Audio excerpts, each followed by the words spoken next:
Hey folks, I wanted to record a really quick video about some sort of tips for having better Zoom calls when you're remote. And I guess the first thing that should be kind of obvious is always have your camera on.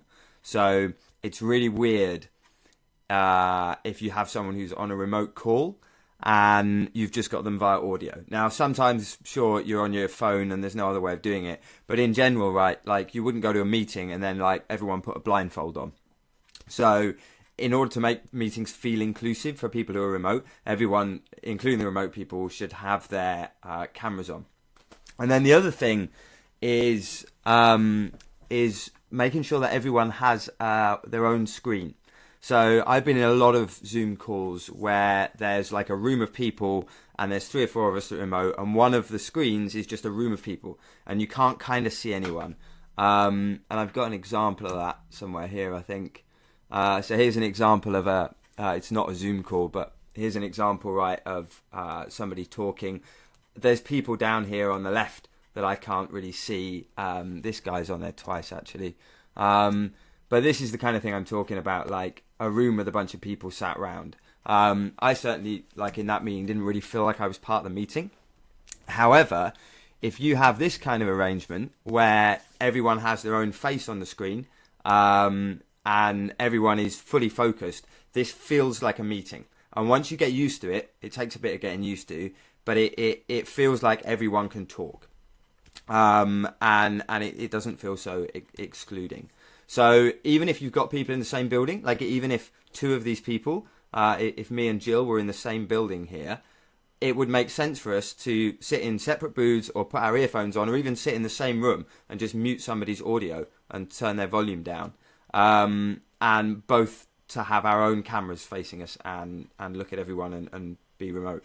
So I guess the way of thinking about that is like if one person is remote, then everyone should be remote in that meeting.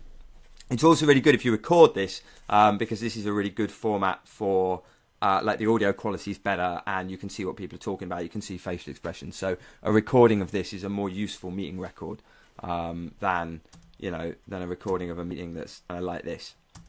And this can work with loads of people, right? So here's an example I nicked from the internet. I can't remember what company this is, but like there's a lot of people in this meeting room, right?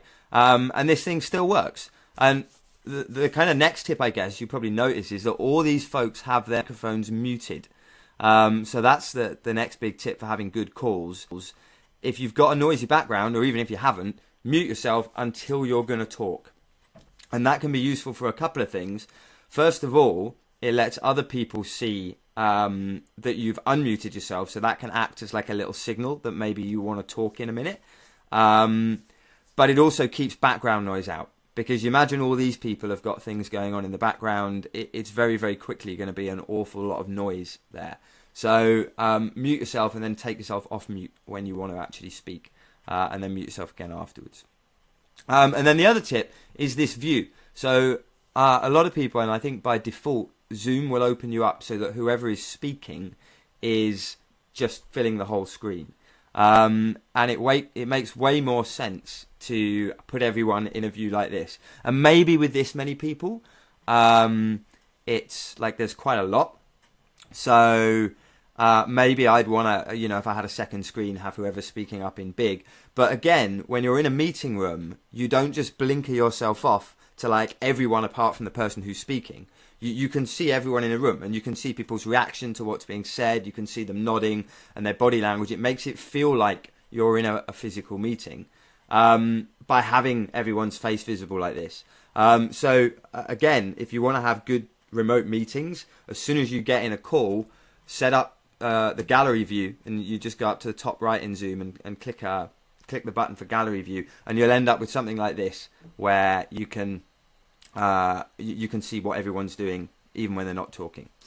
And this applies when you're screen sharing too. So this is an example of some screen sharing. Heidi's sharing a screen there.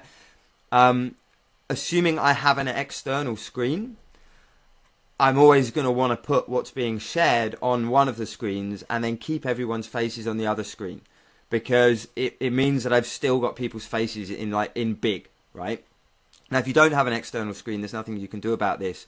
But if you want to get good at remote meetings, wherever you work in your main office, you should probably think about getting yourself an external screen. And then the other thing you can see here, obviously, where I'm at home in my home office, I've got a decent microphone because audio quality is absolutely crucial for like good remote working. So, you know, if I'm out or I'm in a WeWork or whatever, I just use my iPhone headphones, which has got a good enough microphone on them. But I tend to never ever use the microphone built into the laptop unless I'm tucked away in like a soundproof booth, because the background noise just gets too much. So there we are.